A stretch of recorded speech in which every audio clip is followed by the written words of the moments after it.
নিরামিষ বাঁধাকপি মানে কাটা কেটে নাও, বাঁধাকপি কুচি কুচি কাটো, একটু বেশি করে মশলা দাও, এইভাবে আমরা সবাই ভাবি। কিন্তু আজকে আমি বানাচ্ছি নিরামিষ বাঁধাকপি তরকারি, একদম কাটাকাটি বা যে কোনো মশলা ব্যবহার করছি না, বাটাবাটি ছাড়া। আমি এখানে বাঁধাকপি টমেটো দিয়ে একটা দুর্দান্ত স্বাদের বাঁধাকপি করছি। রেসিপিটা পুরো দেখার জন্য আপনাদের কাছে অনুরোধ রইল। নমস্কার বন্ধুরা, আমি শিলা আপনাদের কাছে আবার নতুন রেসিপি সঙ্গে চলে এসেছি। নিয়ে এসেছি এখানে দুটো করে বাঁধাকপি আর দুটো এখানে টমেটো এনেছি। টমেটোটাকে আমি ওপর থেকে রাখো এরকম চিড়ে নিয়েছি, আর বাঁধাকপিটাকে খণ্ড করে এরকম দুটো খণ্ড করেছি।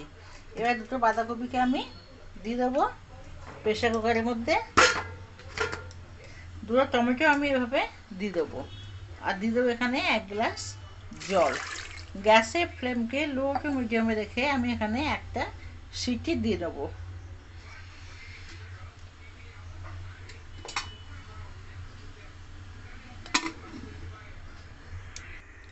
একটা সিটি হওয়ার পরে আমি প্রেশার কুকারটা খুললাম।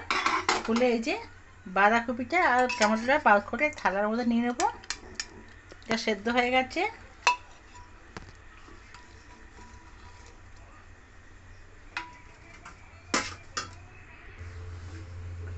এই টমেটোর যে খোসাগুলো বেরিয়ে যাচ্ছে এগুলোকে আমি ছেড়ে নেবো, আমি ওই জন্য কেটেছিলাম এটা।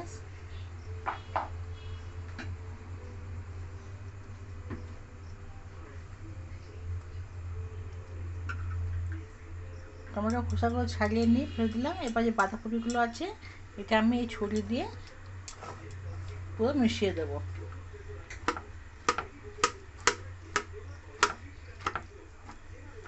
একটু সেদ্ধ হয়ে গেছে, ভালো করে এটা এরকম করে মিশিয়ে দিচ্ছি।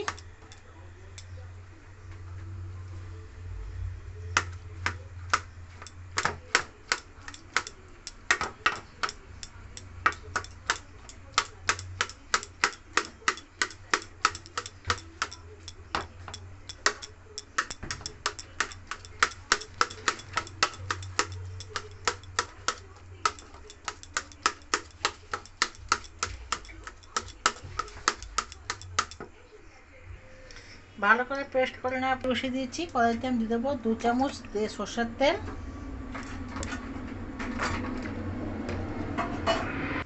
তেল ভালো করে গরম হয়ে গেলে তেলের মধ্যে আমি দিয়ে দেবো এখানে গোটা জিরে,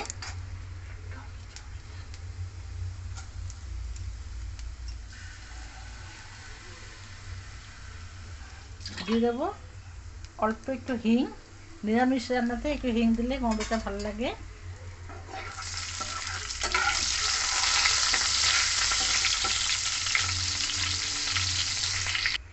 তেলের থেকে সুন্দর একটা গন্ধ বেরোলে আমি এখানে আদা গ্রেট করে রেখেছি সেটা দিয়ে দিলাম।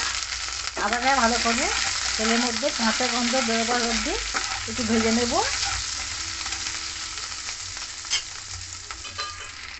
আদা ভাজা হতে হতে আমি মশলা বানাবো। নিয়েছি হলুদ গুঁড়ো, জিরের গুঁড়ো, ধনের গুঁড়ো, কাশ্মীরি লঙ্কার গুঁড়ো, ঝাল লঙ্কার গুঁড়ো, নুন আর পরিমাণ মতো সামান্য চিনি। এবার একটা জল দিয়ে এটা আমি একটা পেস্ট বানিয়ে নেবো।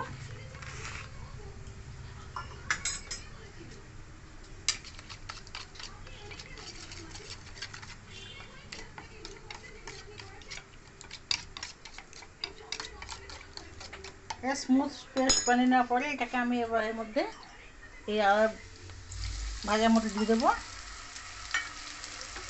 ভালো করে কষিয়ে নেবো।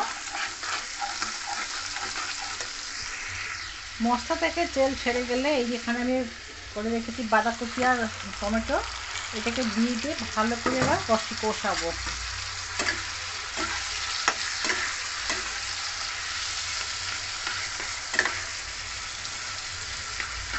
এই রান্নাটা বন্ধুরা ভাত দিয়ে ডালের সাথে বা রুটির সাথে রাত্রিবেলা খেতে কিন্তু অসাধারণ লাগে। আপনারা যদি না বানিয়ে থাকে অবশ্যই বানাবেন, আশা করি খুব ভালো লাগবে। এইভাবে নাড়তে নাড়তে পুরো শুকিয়ে গেলে আমি এতে গরম মশলা ওপরে আমি ঝোল দিচ্ছি, গরম মশলা আর এই যে দিয়ে দেবো আমি ধনেপাতা কুচি। তো একদম তৈরি হয়ে গেল সহজ উপায়, বিনা কাটাকুটি পাটাকুটি ছাড়া বাঁধাকপি নিরামিষ রান্না। তো কেমন লাগলো রেসিপিটা অবশ্যই আমার কমেন্ট করে জানাবে। ভালো লাগলে লাইক করে দেবে, আর নিত্য নতুন রেসিপি আপডেট পাওয়ার জন্য চ্যানেলটিকে সাবস্ক্রাইব করে দেবে। ভালো থাকবে, সুস্থ থাকবে। কালকে আবার কোনো রেসিপি দেখা যাবে। ধন্যবাদ।